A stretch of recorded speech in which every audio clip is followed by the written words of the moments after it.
VsiN, the sports betting network. Follow the money. That's what I always say. You always follow the money. Yeah. This is Follow the Money with Mitch Moss and Paulie Howard on VsiN. Here we go. Welcome in. It is Follow the Money on VsiN, the sports betting network. Mitch Moss along with Jonathan Von Tobel in for Paulie Howard, who is on vacation. We are live, as always, in downtown Las Vegas from the Circa Resort and Casino. Very busy 3-hour program lined up today. There is no slow time in sports or sports betting. Mike Palm on the program in 30 minutes, previewing the Four Nations title game tonight.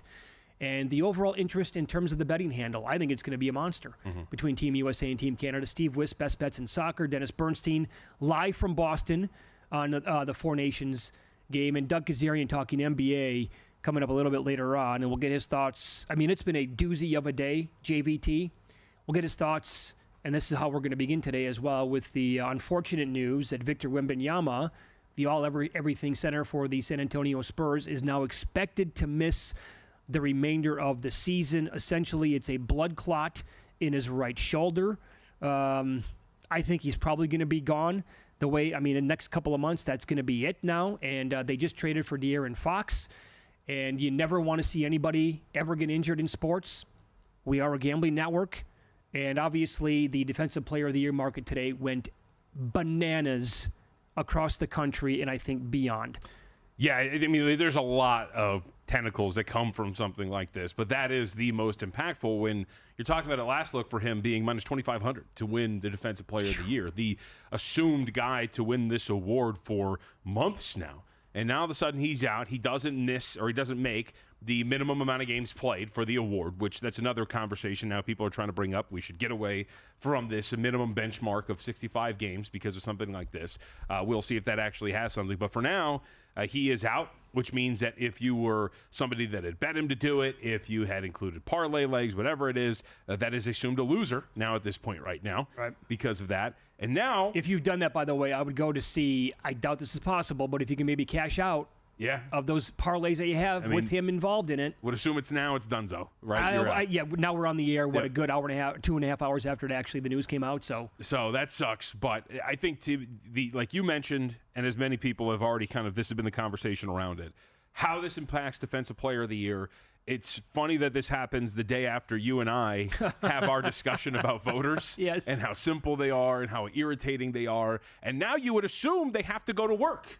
You have to, because this was the getaway free card. This was the spot in the middle of the bingo card that when you turned in your vote, you didn't even have to watch defensive play at all because you knew that you were going to vote for Victor Wembanyama. Made up your mind weeks ago, if not months ago already. So now you got to do the work. And now you got to participate in the groupthink and say, what are we going to do here? And that is going to be the thing that is very much worth tracking. As I had noted, I went on Twitter and was tracking some of the movement here when you first saw this reopen up on multiple markets. When you first got the new numbers, Jaren Jackson Jr. was your odds-on favorite, minus 125. Which tells me they have no idea how to price the market. Sure. Evan Mobley was plus 120. Sorry to cut you off. There's absolutely no way, no how Jaren Jackson today should be the favorite to win the award. Yep. And then he was minus 125 at FanDuel as well. Minus 110 for Mobley at FanDuel. And these are the numbers that originally opened up here. And then you got into the double digits.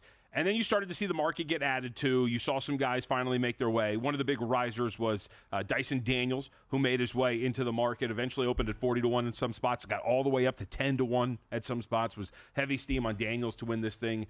It's incredible. And how they're going to vote for this now is going to be something that should be a massive conversation as we move forward because Defensive Player of the Year is not an easy award to vote for. It is not. And how they're going to do it now is going to be the big storyline, I think, of the award season. I've had major problems with how people have voted for this award in years past, and we talk about that throughout the entire, this time of year, leading into the back end of the NBA season. I've had some gigantic tickets in recent years on, let's see here, Jaren Jackson, the year the Marcus Smart won. I think I would have won 80, 70, 75,000 to him on that one. The year after that, Brook Lopez right away in October, got him at 500-1. I had 200 on him. I would have won 100,000 to him. He didn't win, but I was able to hedge because it came down to him and Jaren Jackson in the final month and a half of the season. Tickets in previous years as well that just never really got there because they decided Wembanyama last year. right? A lot of people had him, thought it should have been the guy. And now, so this year, I'm sitting pretty if a couple of these guys who are now near the top of the odds board, if voters actually look at that and say, I think it should be Lou Dort, because maybe he is the best defensive player on the best defensive team in basketball, and that's how they gave the award to Rudy Gobert a year ago, among the reasons why. I don't know, would it be Jalen Williams? He has shot up the odds board today. I saw him as low as 20-1. He was playing center defensively a lot of the time when Chet Holmgren and or Isaiah Hartenstein was out. So I think that has to be factored into consideration. I think SGA is absolutely one of the best defensive players in the league. But the thought is he's going to win the MVP. So would they give the award to the same player, both of them, in the same year where he would take down the MVP and Defensive Player of the Year? I have it right in front of me. I think only 3 players in history have that to their name. Michael Jordan did it back in 1988, Hakeem Olajuwon in 94, and Giannis did it in 2020 to win the MVP and Defensive Player of the Year in the same year. Is it Amen Thompson from Houston? I find it hard to get that far. They're one of the best defensive teams in the league. They are one of the best defensive teams in the league, but they were also one of the best defensive teams in the league last year. It's not like he's the driving force behind it. He's also a young perimeter player. And here's the thing. We talk about this with this word all the time.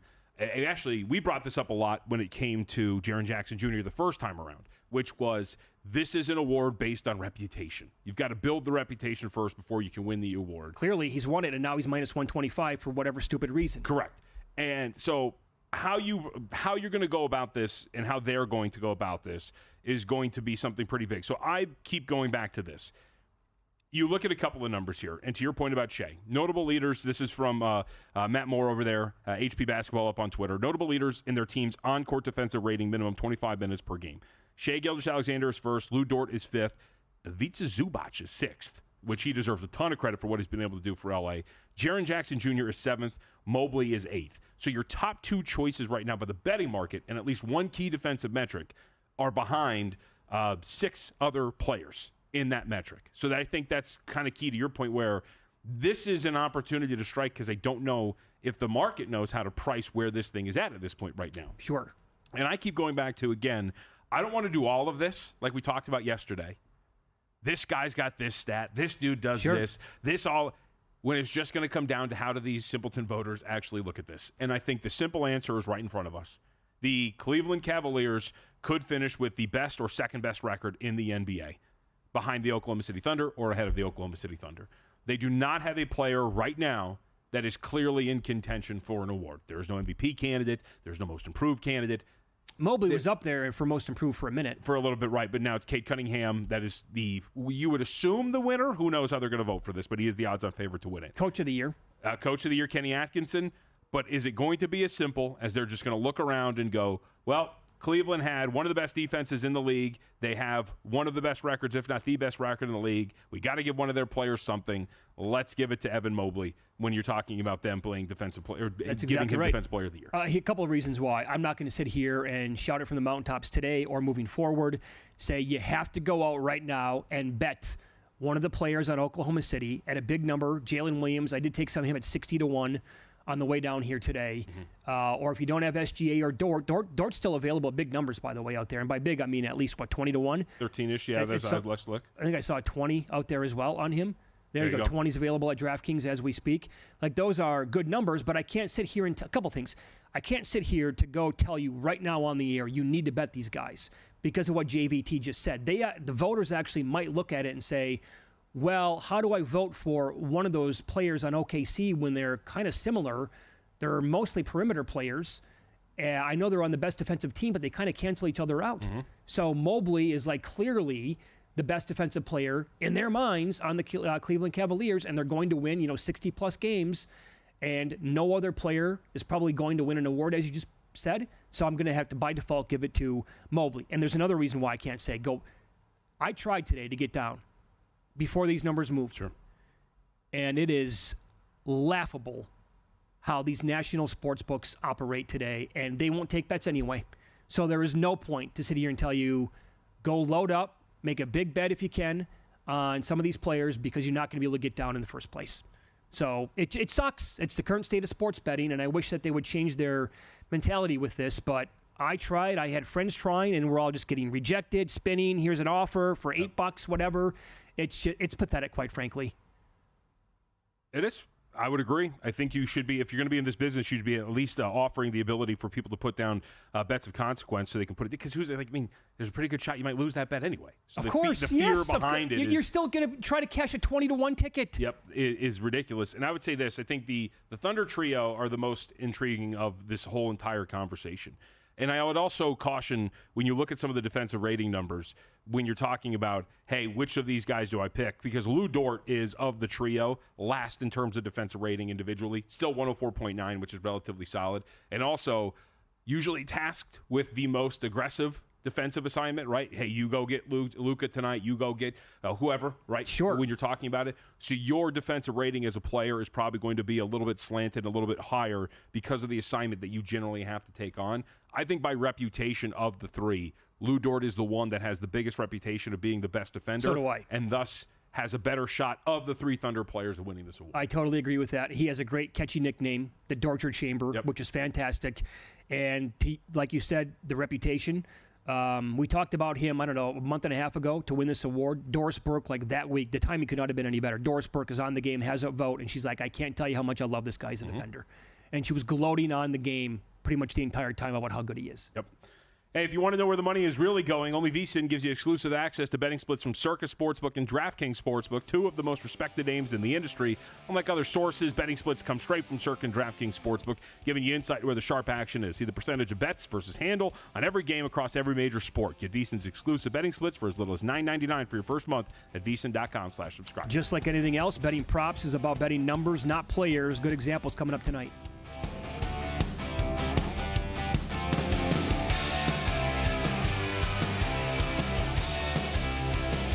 Time. There's nothing more valuable. It's what drives everyone to make the most of every moment. We celebrate living large in the now.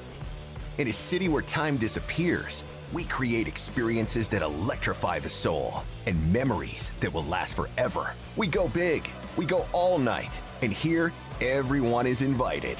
So get loose and get loud. This is Circa. You'll have the time of your life.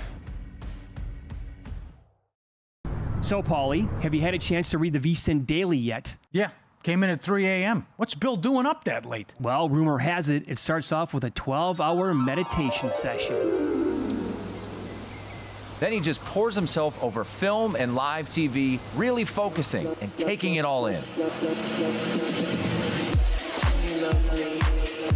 Bill's in with the biggest insiders, talking trade secrets, strategies, the whole nine, absorbing the info.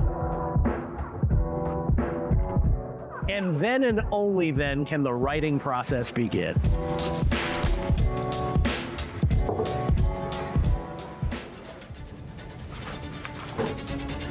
In Las Vegas, Bill's late night becomes your early morning. Wake up to the very latest betting insights in your inbox with the VSiN Daily.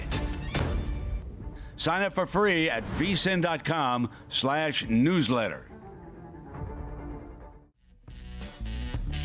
On the next A Numbers Game, Joe Serralo's still in for Gil Alexander one more time alongside Kelly Bidlin. We're going to break down some MLB futures with former pro baseball player, current MLB Network analyst Anthony Recker, some NBA and college hoops talk with Josh Fisher from ESPN Austin, and of course, Premier League winners with our friend Paul Carr. I'll dive into some college hoops futures as well and more only on A Numbers Game, 10 a.m. Eastern, 7 a.m. Pacific.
This is Follow the Money on VSiN.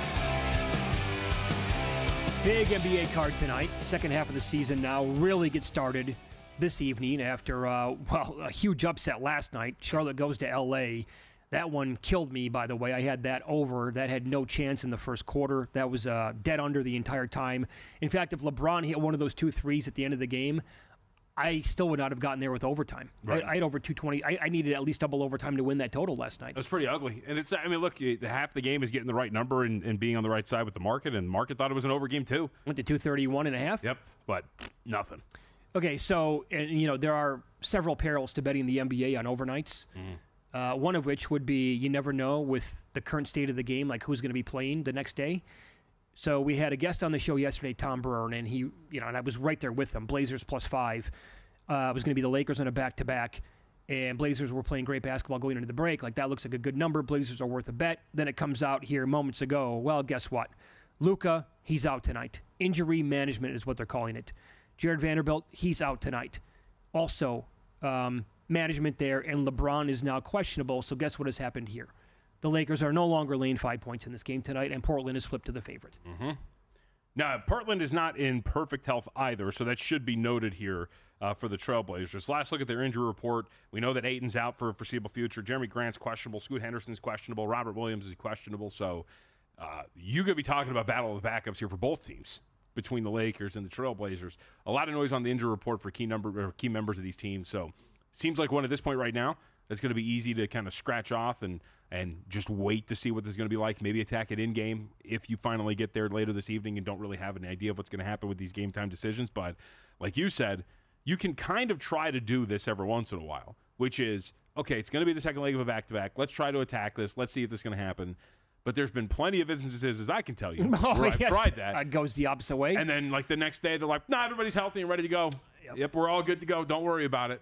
It's a nightmare trying to guess day to day what the strategies of these teams are actually going to be. If you are going to be one of the very few who can bet the NBA professionally or make that your main sport, I'm not exaggerating, like, you need to live and breathe the NBA every day of the week, right? Like, you are not taking breaks. You're not really getting involved in other sports because it has become so difficult to get a read on who's going to be in and who's going to be out. And that can be, if you're doing it professionally, backbreaking to get it wrong more often than not. Well, and just getting in on teams' tendencies and how they want to rest guys. You'll have an idea of when guys will play or little intricate details of how they speak about guys before games or after games and knowing that they're going to be in or active. A pretty good example, again, of the noise around this is Milwaukee today. So the Clippers are on the road against Milwaukee. The opener here was 2 with a total of 225.5, that 2 in favor of the Bucks.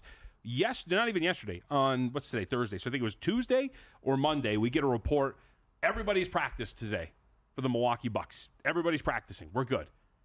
And then all of a sudden, Giannis is questionable. Andre Jackson's questionable. Damian Lillard's questionable. We get the news about Bobby Portis getting suspended, and this thing is now flipped the other way. Clippers are about a 3-point favorite. They all practiced. I would assume that maybe they're going to play here. But we have seen many instances of, and the Bucks are the worst at it, of downgrading Giannis from probable down to out. That's right. Multiple times. So I have no idea what you would do here. My inclination would be take 3. As much as I like this Clippers team, if everybody practiced the other day, what would keep them from playing at home here against the Clippers when you desperately need to get off of this weird little rough patch that you're on that you went in heading into the All-Star break? Sure, but then the minute that you take the 3, 45 seconds later it comes out, Dame and Giannis are both sitting tonight, and the number goes to 9. Yes. But then, no, just play. Well, I was going to say, this is actually, Mitch, we have returned to the scene of the crime. I will take you back last year. The Clippers were in Milwaukee. They were playing the Bucks. Bucks were originally favored by about 4.5 points. I took 4.5 with the Clippers, thought the number was a little high. Giannis gets ruled out. Dame gets ruled out. Number completely flips. Clippers go off as about a 3.5-point favorite in that game. Got blown out? No, they blow a double deck. I believe they were floating around like a 15-point lead. They blow it in the fourth quarter, lose by 5. Oh, beautiful. So I'm catching 4.5 on a number that closed 3.5 in favor of the team that I've got, and they lose by the hook after blowing a double-digit lead. I love this beautiful. League. It's great. Sure. We will get to a real sport, by the way, JVT, in 10 minutes with the 4 nations coming up tonight, the championship game. So here's what I was talking about before the break, right? Just like anything else, betting props, it's about betting numbers. You're not betting players at all. The example here would be Norman Powell. When you look at the NBA Player Prop Analyzer at VsiN.com, which is a great tool to have, and I have told people about it almost every single day of the entire basketball season. It's great. You need to look at it every single day when you're betting props. Norman Powell, awesome season. He is 31-14 on the year over his points prop. However, it's ballooned up to 24.5 at some spots tonight. To that number, he is 23-22 under.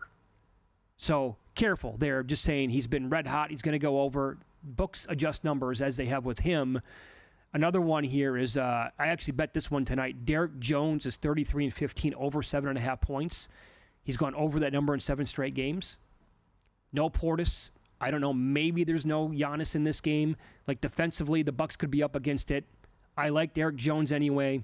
I bet him over 7.5. I think I laid 30 cents with it earlier. Sure. I think it makes some sense. I'm going to be very curious if Giannis isn't going to be out there, what tempo this is played at when you're talking about the way the Milwaukee wants to play with Giannis out there. We know how Giannis wants to play, wants to get out and run, speed this thing up, right?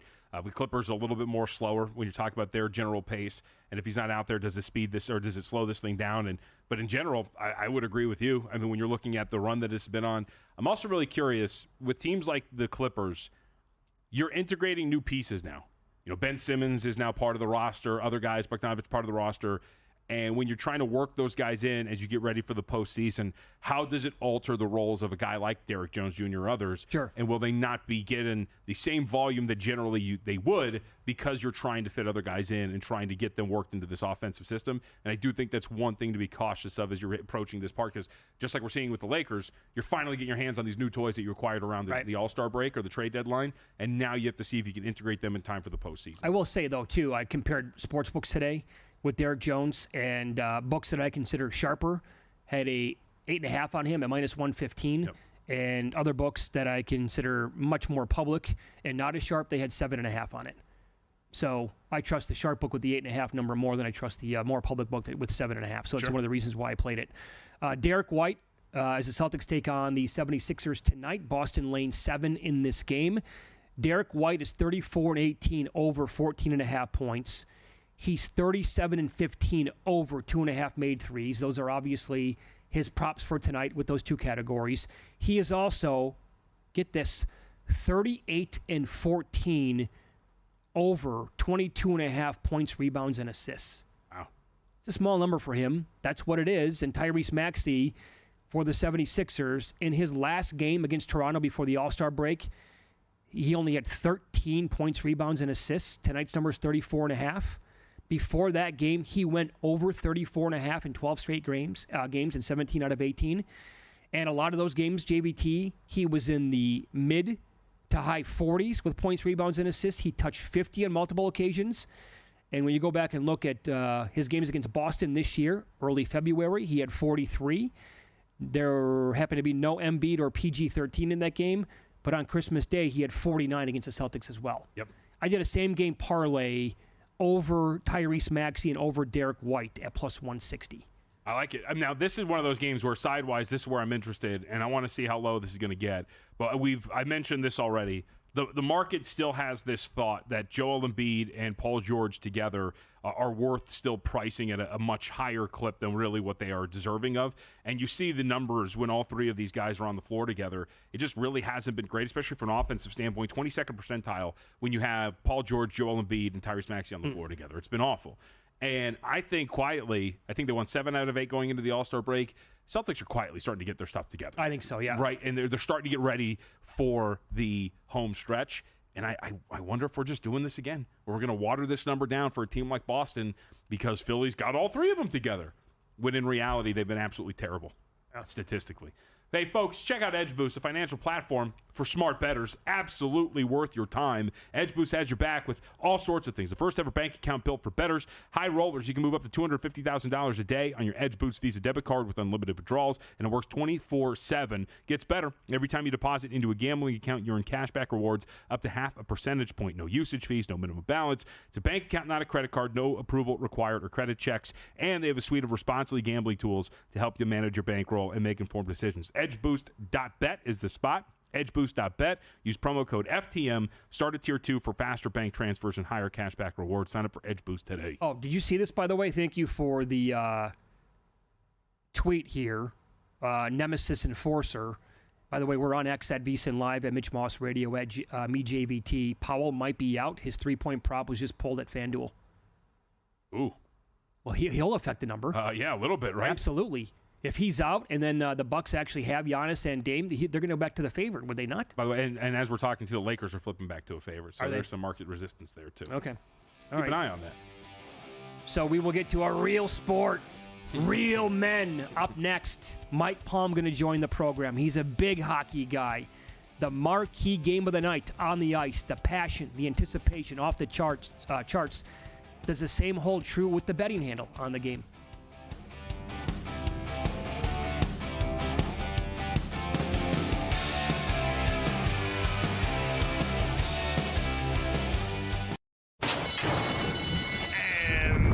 They're off.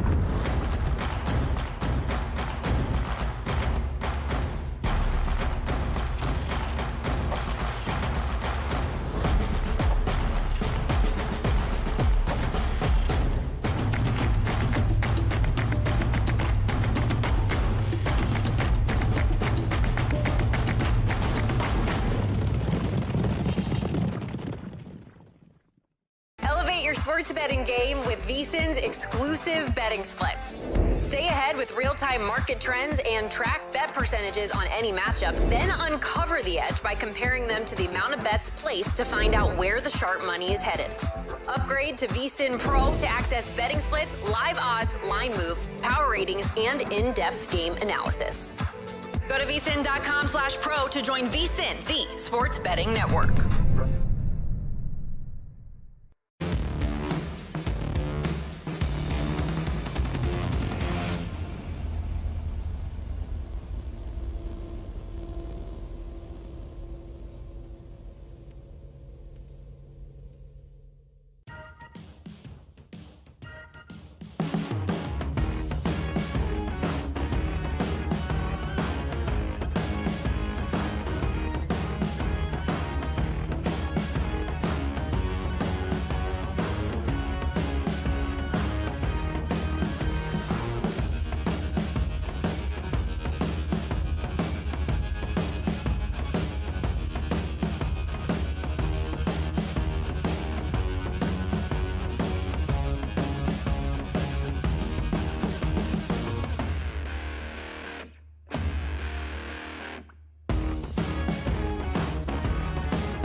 This is VSiN, the sports betting network.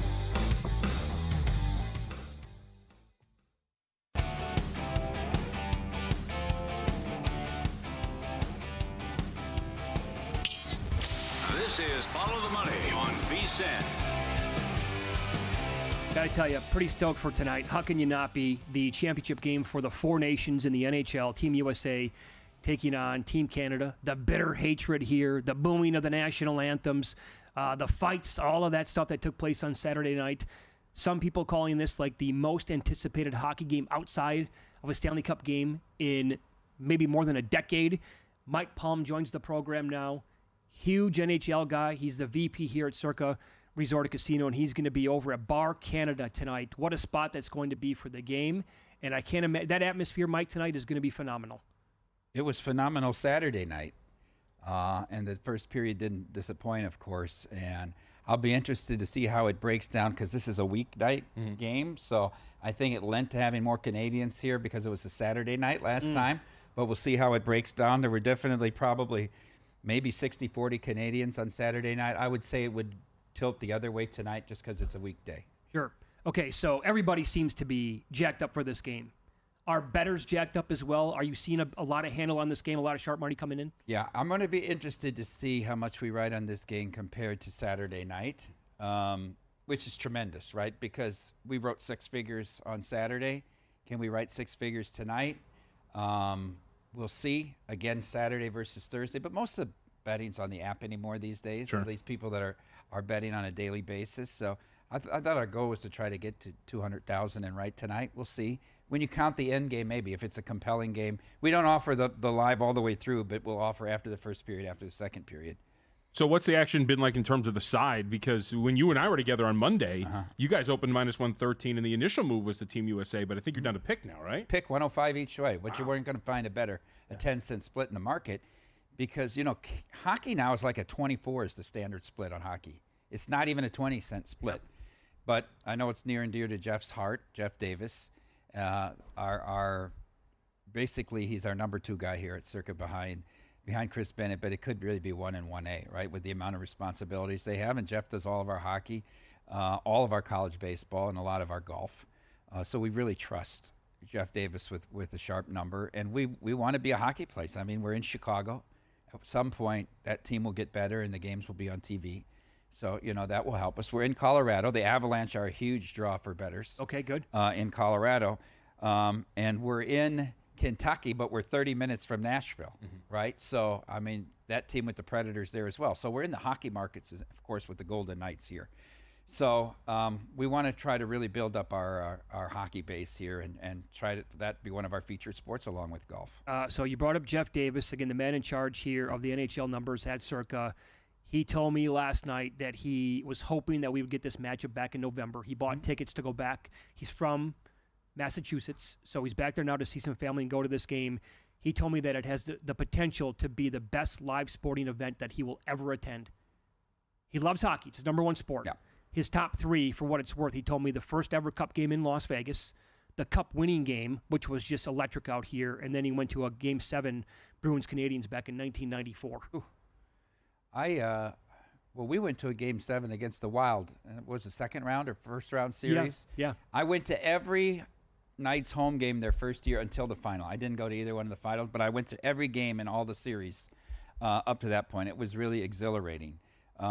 As far as I said this to you, maybe it was either of you earlier in the week, I think this is the second biggest hockey game of our lives behind 2010's gold medal match in Vancouver, right, which went to overtime, and Canada won. And I think there's a good chance that maybe this game goes to overtime as well. Okay, so would you bet it that way? I would bet it that way. I have the ticket on Canada from last Thursday after the first 2 games were played. And Canada went to overtime, and the U.S. won 6-1, and the market shifted so dramatically. So I have Canada plus 150 to win it all for a nickel. I could try to lock up 150 and play the U.S., but why? Let's have fun tonight. Sure.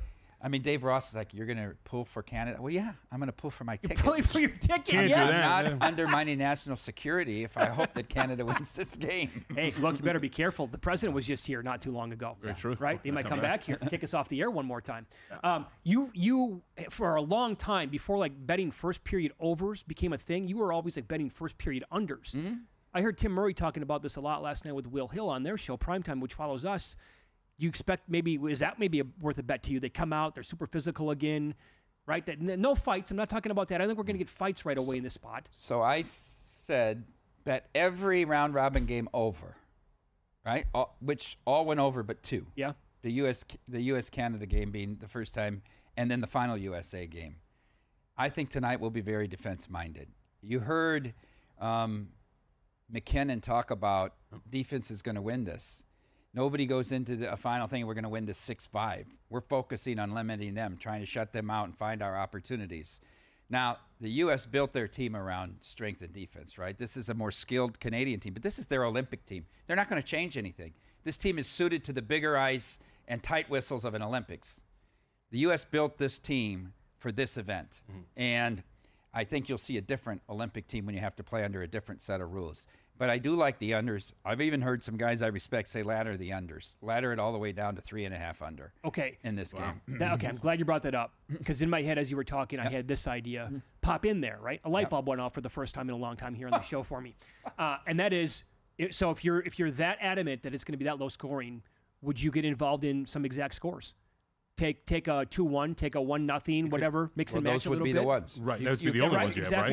1-0 and 2-1 would be the finals you would have to, and bet the regulation draw, all right? I'd be really surprised if either team scores 3 non-empty net goals tonight, right? 3 in 5-on-5 or 6-on-5 action. How about 0-0 detector in regulation? Could that be out tonight? A little, I think it's a bridge too far with Bennington.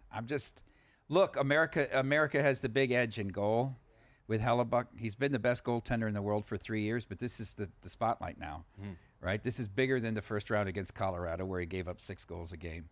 And I told Mitch on Tuesday, John, I think that how Winnipeg will go is how Hellebuck goes tonight. If he has a great game and the U.S. wins this thing, I think that may give him the confidence that propels them in the Stanley Cup playoffs this year. I know there's a couple of injuries for this game, too. Is that any big impact? The McAvoy injury is really, really important in the fact that they don't have anyone else as physical. Remember, he buried McDavid twice on clean hits. That would gave them the momentum to tie the game up. I think Jonathan Davis had a stat in his column today. He had 5 hits, and that was the totality of the rest of the blue line, right? Right. Yeah. So how do you replace him? Really interesting in this story. In a day of interesting stories with Wembanyama going out and the NBA Portis suspension, I was shocked. I mean, the NBA still has a drug policy, but the big news here is McAvoy and how upset the Bruins are. That this was mishandled by the Team USA medical staff, which is the Wild medical staff. And go back and look at all the Wild injuries this year. It's very interesting to draw the parallels. But McAvoy was actually injured in the first game against Finland. And then he played laying those big hits already injured. And now it looks like he's probably done for the year. But that's a huge loss for the Americans. Huge loss. This is what Jonathan Davis told me earlier today. He is the betting expert at VsiN.com for the NHL. He said if you think Canada or you like Canada to win the game tonight, there's good value on Crosby at plus 450 to win the MVP. Maybe even opposed to playing Canada to win the game outright. He leads Canada in points, and his teammates have been singing his praises. Anything there? It's very interesting in these playoffs how this compilation of Team Canada has not been terrific offensively. Right. And in 5-on-5, their output in 3 games would rank 19th in the NHL this year. And the output of the Stars and the McKinnons and the McDavids is way down, right? This team just really hasn't been able to get it together. And I think it's somewhat that they know they have Bennington behind them and they can't play as free and easy as they want to. Sure. They have to try to cover up. The U.S. can go forward. They can go forward. They know they have Hellebuck behind them. I think they're confident in that, whereas the Canadians are trying to protect what they perceive to be a weakness. Oh, yeah. I know we only have a minute left here, but I really think it's important to talk about the joy that is fatherhood, just as a counterpoint to this crew. Not so much you. But, being a father is the most awesome experience in the world. And is it frustrating? Sure, it's frustrating. It's very frustrating. It's very frustrating when your child is crying. It's very frustrating when you can't comfort them. It's very frustrating when they don't listen to you. But that's all a part of what makes it such a great thing. And I know when I come home, I can't take my shoes off either. But you know what I have in my head as I'm pulling in the driveway? My wife's going back to school to get her degree. She's dealt with this how many hours? She went through the 9 months of labor, and maybe I can sacrifice those 15 minutes for the good of my wife and my family. Just a counterpoint. That's all I wanted to offer. Yeah, we like to have fun on the air once in a while. Well, yeah, just a counterpoint. That's what we were doing I was yesterday. working this morning, and my son came up to me, put his head on my lap, and he was like, Dad, I love you. And I was like, I love you too. And that makes it all worth it. I think it's amazing. It really is. I'm 10 months into this thing. You sound like you hate your family. And it's fantastic. I'll be 66 when my daughter graduates high school. Is that right? So we're pretty I don't want to hear similar about there. your bragging about 64 and looking at the 40-year-old broads. We'll see you tonight at Bar Canada. I'll be there. We'll be there. We'll have be a hell of a yeah. good time. We invite everybody. Come to Bar Canada for the final. No doubt. Good to see you, Mike. Thanks for the time. Thank you. There you go. Up next, props for the game. They're outstanding. You can bet on a fight happening in the first minute, how many overall fights, and if a player will be bleeding after the first fight.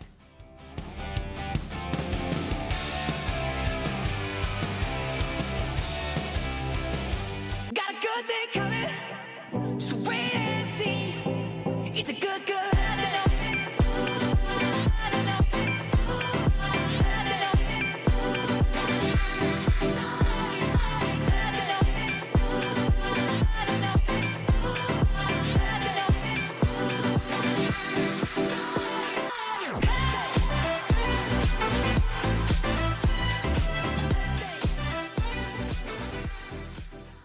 There is no other college basketball betting analyst quite like him. His passion is unparalleled. He handicaps every game, every day, all season long. Sleep is not an option for him. He stays fresh by running 12 miles a day, every day, while doing his podcast and answering your tweets. He is Greg Hoops Peterson. Tame the madness of March by catching Greg Peterson on VsiN, the sports betting network.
This is Follow the Money on VSiN.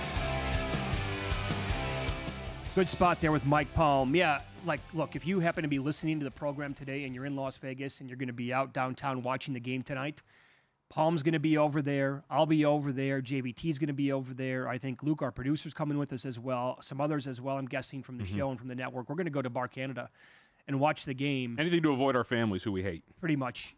That's confirmed as of yesterday, and what Palm just added to it as well. But that's over at the D here in downtown, and I was out of town on Saturday, so I don't know what it was like, but I can only imagine from him telling the story, right? All these different pockets of Canadian towns where people were visiting from, other, like, from the U.S. anyway, from major hockey hotbeds in here as well, and you're going back and forth, and should be an absolute, classic environment to watch a game in tonight, and I do like the idea of the alts that he said, betting all the way under to maybe like 3.5, and you get out of there. Maybe the game goes to overtime at 1-1, and you're just sitting back smiling and cashing every one of those bets in that scenario.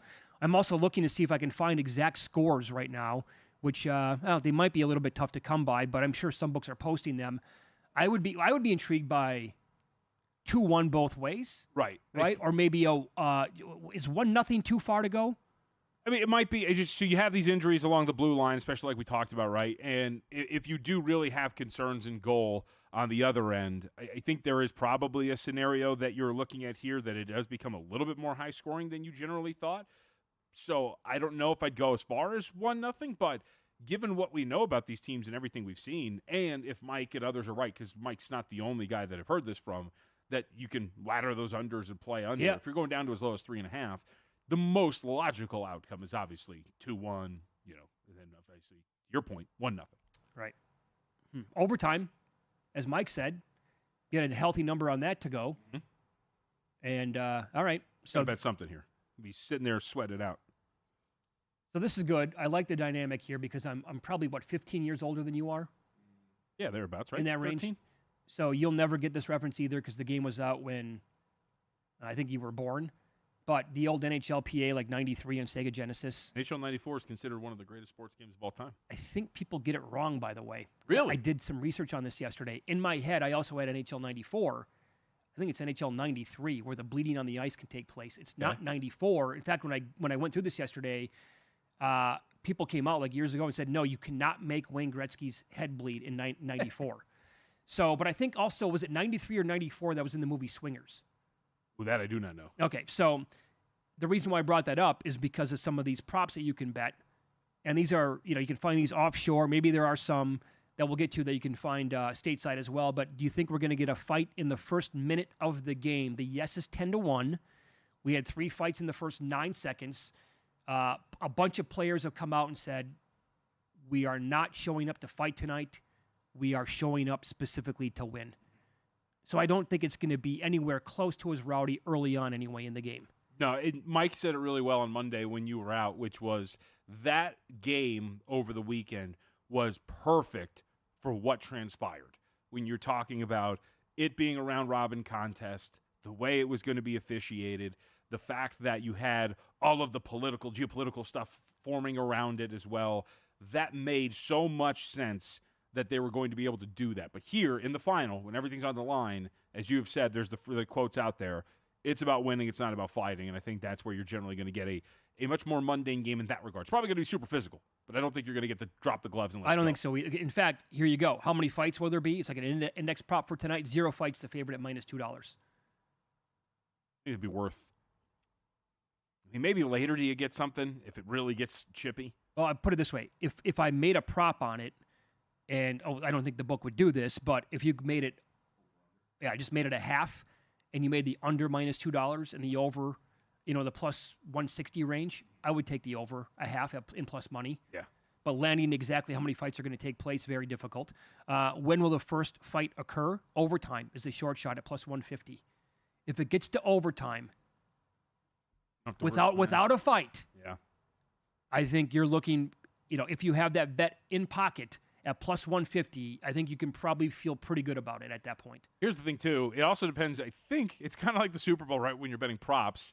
So you want to – sometimes they say you don't want to really correlate your props too much to one outcome because you might get destroyed, but you also might have a really good day. if you project this to be a blowout either way, the likelihood of the fights increase, right? Because if one team's out of it, they wouldn't really mind that throwing. goes against everything that we're saying here, yeah. Sure, but I'm just saying if you're somebody out there that believes that this might be a lopsided affair either way, then I think you're looking potentially at more fights. Oh, my God. If you could find, how about this? How about if books were to offer a fight prop if it's like 3-0 end of the first? Yeah. You can get involved live, then absolutely, to your point, you'd be like, okay, now we're going to get a fight or two coming up a little bit later on. We're losing. We're getting smoked. Let's throw these down. Let's go. Here's the reference of NHL 93 or 94. Will a player be bleeding after the first fight? Yes is 6-1. His head's bleeding. His head is bleeding on the ice. Look this up. The no is minus 1,500. What's the first thing that auto-populates on Google, by the way? NHL 93 blood. 93 blood. There you go. Okay. So, side note, I used to be absolutely unstoppable with Alexander Mogilny.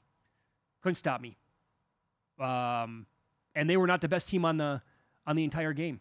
I think the Blackhawks might have been the best team or the Red Wings, but I would smoke whoever played them as a friend of mine playing with one of those teams. Also, Pavel Bure. Excellent. Also one of my favorite names of all time for Vancouver. That's good. Was very, very good on that game. It makes me, here's what we should do. Oh, my God. On a very slow day in sports, we should talk to Derek and Mike to see if they can hook up a video game and have a video game contest here and use the sportsbook as the screen, and it would be like NHL 93. I mean, I don't want to destroy you guys, but I'd be willing to do it.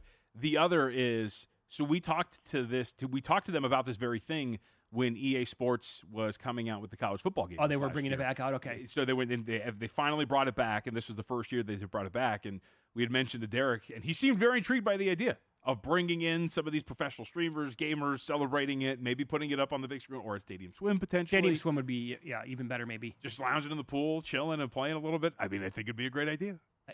We would have to get involved somehow. Yeah, of course. I have to be able to play. You know, they have the proxy tables in the blackjack. We got to have a proxy. We got to have a VsiN yes, proxy. I know. In the video game contest. I'll give you another one. You're too young for it. But if they could have, in March, see, we could do this coming up in the next couple of weeks maybe, but there's going to be no slow days, the only thing. Could we hook up an old Sega Genesis? They only made this game 1 year, which still crushes me because I love the game. Coach K on Sega Genesis. Never played that one. Let's have people. Maybe they can make it where people can pay to come out here and right? They pay to get in, and there's a tournament, and we have it here on the big screen. And maybe here's the thing. Maybe it's like after midnight when there are no games going on, right? So that we can hook it up. Oh man, I'd be Virginia. I could be Virginia, and I need a couple of practice games, but I was, again, almost unstoppable with UVA on that game. What was what's the Family Guy? The corner three. Corner three. Yeah, double dribble. Double dribble, oh, that's right. Couldn't miss on that shot, right? Boy, the light bulb again here, just, it's the a lot of good ideas. It's as bright as the Luxor today. The gaming community is robust. Mm-hmm. Which team's player will bleed after the first fight? Canada minus 130. The Canadians, notoriously thin-skinned. Will a player's helmet come off during the first fight? Yes, plus 550. How much are you really getting on these? Oh, you're getting $20.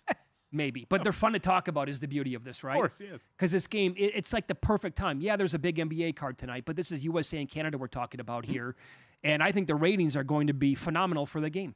And Mike was just talking about the betting interest is massive for it. International competition is great in any sport. Sure. Absolutely great, whether it's the World Baseball Classic or we watched the Olympics this last year. FIBA World Cup was cool the summer previously, this now too.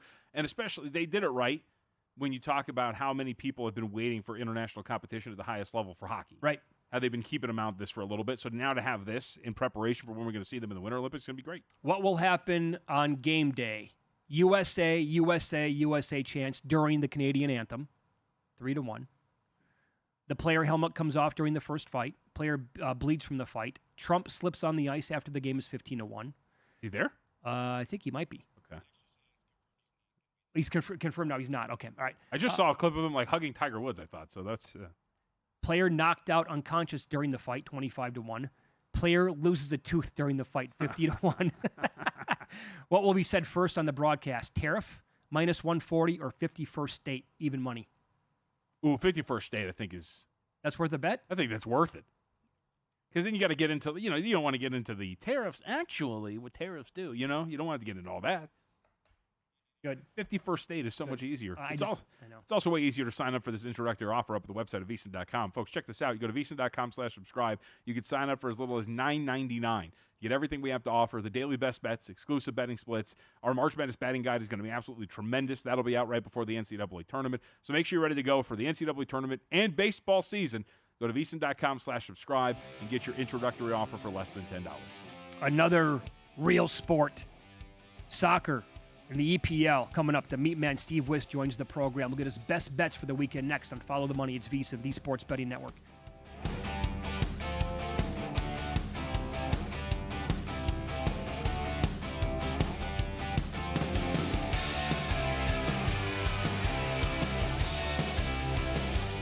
And we're out. Okay, give me 1 sec. I need to load funds into my gaming apps. Stormy,